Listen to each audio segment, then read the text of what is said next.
little is left to tell. In the last... Little is left to tell.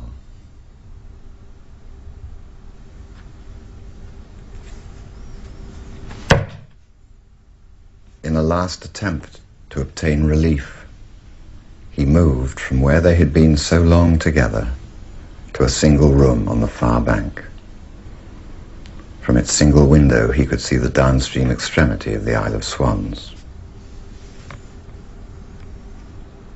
Relief, he had hoped, would flow from unfamiliarity. Unfamiliar room, unfamiliar scene. Out to where nothing ever shared. Back to where nothing ever shared. From this he had once half hoped some measure of relief might flow. Day after day he could be seen slowly pacing the islet, hour after hour, in his long black coat, no matter what the weather, an old-world Latin Quarter hat. At the tip he would always pause to dwell on the receding stream.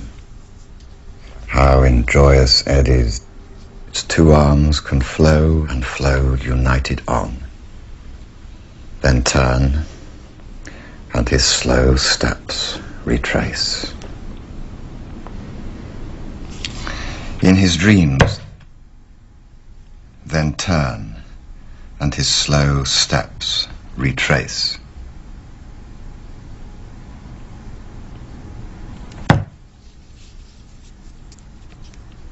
In his dreams he had been warned against this change, seen the dear face and heard the unspoken words. Stay where we were so long alone together. My shade will comfort you.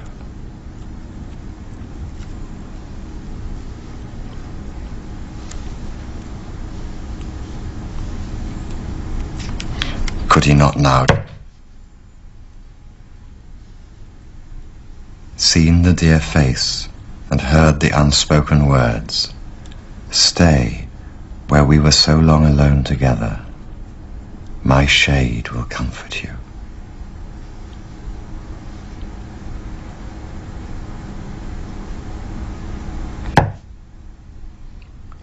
Could he not now turn back, acknowledge his error, and return to where they were once so long alone together?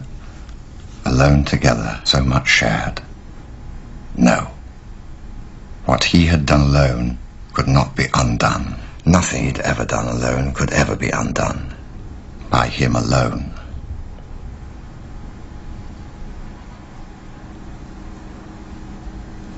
In this extremity, his old terror of night laid hold on him again, after so long a lapse that as if never been.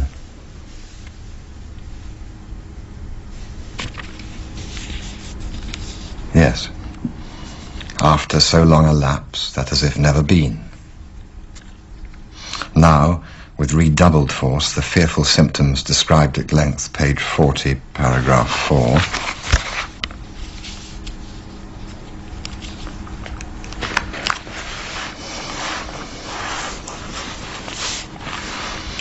White nights now again his portion, as when his heart was young.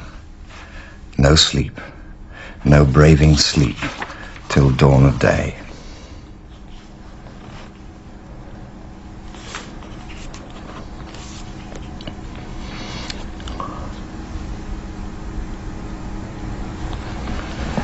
Little is left to tell.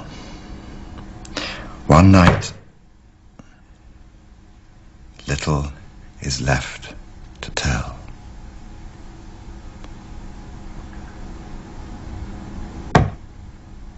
One night, as he sat trembling, head in hands, from head to foot, a man appeared to him and said, I've been sent by... And here he named the dear name, to comfort you. Then, drawing a worn volume from the pocket of his long black coat, he sat and read till dawn, then disappeared without a word. Some time later he appeared again at the same hour with the same volume, and this time, without preamble, sat and read it through again the long night through. then disappeared without a word. So from time to time, unheralded, he would appear to read the sad tale through again, and the long night away, then disappear without a word.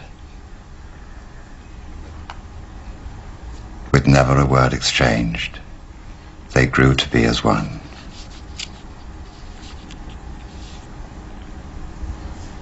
Till the night came at last, when, having closed the book and dawn at hand, he did not disappear, but sat on without a word.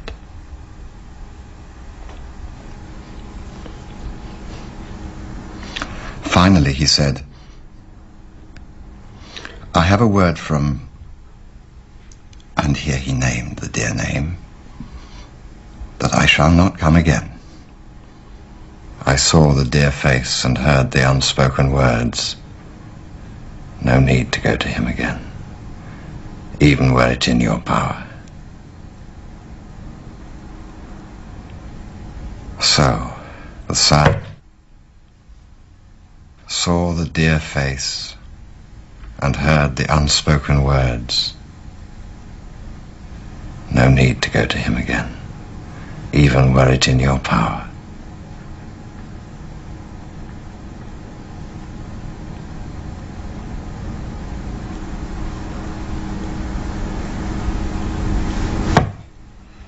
So,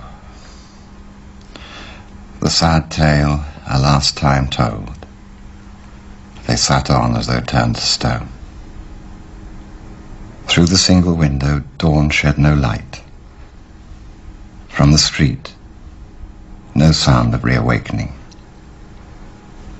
Or was it that buried in who knows what thoughts they paid no heed to light of day, the sound of reawakening? What thoughts? Who knows? Thoughts? No. Not thoughts. Profounds of mind, buried in who knows what profounds of mind, of mindlessness, whither no light can reach, no sound.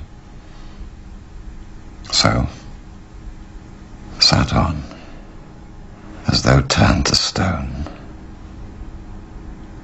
the sad tale a last time told.